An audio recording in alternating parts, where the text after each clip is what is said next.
দীঘায় পৌঁছে একটু সমুদ্রের কাছে চলে গেছি, তো ওখানে গিয়ে একটু ফটো তুলছিলাম। তোলা হয়ে গিয়ে তোমার দিদি জামাইবাবু ওরাও তুলছিল, আমার দিদির ননদ তুলে দিচ্ছিলো। এদিকে আমার বড় দাঁড়িয়ে আছে, ওই পাশটা বেশ ভালো লাগছিলো। ভাবলাম একটু এটাও ভিডিওটা করে নিই, তাহলে এখানে এডিটটা আমি করে নেবো। তো তারপর হয়ে যাওয়ার পর ভাবলাম যে এদিকে ওরা রুমটাও বুক করে নিই, কারণ রুম বুক করেও যাইনি। আমরা ততক্ষণ এখানে বসেছিলাম, চারিদিকে মেঘটাও খুব সুন্দর লাগছিলো, বেশ বৃষ্টি বৃষ্টি হয়ে যাচ্ছিলো, কিন্তু কিছুক্ষণ পরই আবার রোদ উঠে গেছিলো, আর বসতেও ইচ্ছা করছিল না। এদিকে রুম বুক করাও হয়ে গেছে, তারপর রুমে ঢুকেও গেছি। স্নান টান করতে বেরোবো, তো কিছু টিফিন করে নিই। তারপর তো ওখানে গিয়ে একটু রিলস করার ইচ্ছা আছে, তেমন হয়তো ভিডিওটা কন্টিনিউ এখন করবো না। এদিকে সকালে টিফিনে নিয়ে চলে এসছে, তো সবাই জিজ্ঞেস করছিল যে কী খাবে। আমিও বললাম যে আমি তাহলে লুচি আর একটু ওই ঘুগনি খাবো। সবাই তাই খেতে চাইলে। আর এদিকে আমার দিদির ননদ একটুখানি পোজ দিচ্ছিলো, ফটো তুলছিলাম, বুঝতে পারি যে ভিডিও হচ্ছিল। ফটো সবাই দেখছিলাম, আমি তুলছিলাম, আমার দিদির ননদ আমার দিদি সবাই তুলেছি। আর এদিকে মা ক্লান্ত হয়ে গেছে, অতটা রাস্তা আর কি এসেছে, তো শুয়ে আছে। হয়ে গেছি, এই যে সব বেরোচ্ছে, আর বাদদিকে সবাই নামছে এখানে। আমরা এখন বেরোবো। তো বাবা, ওখানে গিয়ে দেখি সবাই দাঁড়িয়ে আছে, কেউ নামছে না। কয়েকজন ছেলে আর কি নেমেছে, ওরা দেখি স্নান করছে, কেউ নামছে না। আমরা বললাম কী হয়েছে, তখন আমি জিজ্ঞেস করলাম জানাবো সবাইকে যে কী হয়েছে, নামছে না কেন কেউ। তখন বললো জলটা বাড়ছে, তাই এখন নামছে না। তাই ভাবলাম একটু ভিডিও করি এটা।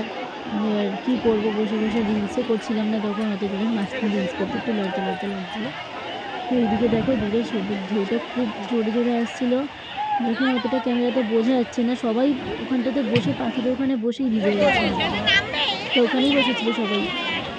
আর এইদিকে আমি তো এত রোদ, আমি গামছাটা মাথায় দিয়ে দাঁড়িয়ে আছি, আর এদিকে সবাই দাঁড়িয়ে আছে। আর আমার বর তো ওইদিকে গেছে গিয়ে পাখিদের ওখানে জায়গা খুঁজে কোথায় বসে যাবে।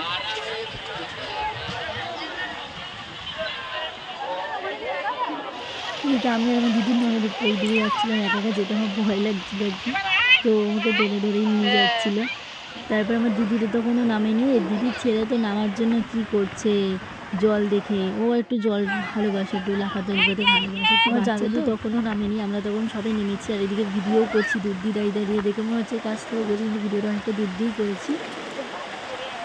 ও যে কী করছিল, জলের মধ্যে ঢেউ আসবে আর ও লাফাচ্ছে, তখনই লাফাচ্ছে, আর জল নিয়ে হাতে গায়ে ছুঁড়ে কী করছে।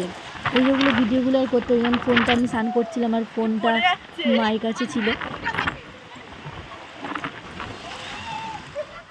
আমি রেডি হয়ে গেছি, আর এখানে দিদির ছেলে আমার ক্যামেরার দিকে তাকিয়ে আছে, আবার একটু রিলস করতে ভালোবাসে। আমার সঙ্গে অনেকগুলো ভিডিওই ছাড়া আছে ইনস্টাগ্রামে, তোমরা দেখো।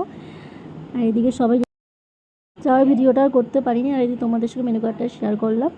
আর এদিকে ভাত, একটুখানি আলু ভাজা, এখানে স্যালাডও দিয়ে দিয়েছে, লেবু পেঁয়াজ সব ছিল। আর এদিকে একটা পটল আলু দিয়ে একটু সুন্দর একটা তরকারি করেছিল। আর ওইদিকে সবাই তাই নিয়েছিলাম। এদিকে মা আবার ওকে দুষ্টুকে একটু করে খাইয়ে দিচ্ছিলো, এদিকে দিদি আবার সাইড দিয়ে খাচ্ছিলো। দুষ্টু একটু আমার মায়ের হাতে খেতে বেশি ভালোবাসে। ডাল সব কিছু দিয়ে আমার প্লেটে সাজিয়েও দিয়েছিলো খুব সুন্দর করে। আর এদিকে তো মাংস বাদ বাকি খাবারটা আমি আর করতে পারিনি। আর এদিকে আমার বর আর কি খাসি মাংস নিয়ে খাচ্ছিলো, আর এদিকে আমি চিকেন নিয়েছিলাম। চিকেনটা খাই, মটন খাই না আমি, ভালো লাগে না, আমি খেতে পারি না এইসব, আমার কিরকম একটা লাগে। আর এদিকে আমার জামাইবাবু আর আমার বরই মটন খাচ্ছিলো, আমরা সবাই এদিকে চিকেন খাচ্ছিলাম। তো লাস্টে দই ছিল, দইটা আমি আর খাইনি, দই আমার জামাইবাবুই খেয়েছে শুধু, আর জামাইবাবুর বোন খেয়েছে। ওদিকে আমরা খেয়ে নিয়েছিলাম, তাড়াতাড়ি খাওয়া হয়ে গেছিলো। তো ওইদিকে আবার ঘুরতেও বেরিয়ে গেছি, আমরা ছিলাম হচ্ছে নিউ দীঘাতে, আর এদিকে ঘুরতে এসেছি ওল্ড দীঘাতে। বেশ ভালো লাগছিলো, চারিদিকটা খুব সুন্দর লাগছিলো, আমি এই জন্য ভিডিওরও করে নিয়েছি। আর এদিকে সমুদ্রের সামনে এটা গেছিলাম যখন এত হাওয়া দিচ্ছিলো, চুল এলোটপালট হয়ে যাচ্ছিলো। আর এদিকে আমার দিদি, শাশুড়ি, আমার জামাইবাবু, মানে আমার দিদির শাশুড়ি আর আমার জামাইবাবু সবাই মিলে দাঁড়িয়ে ফটো তুলছিলো।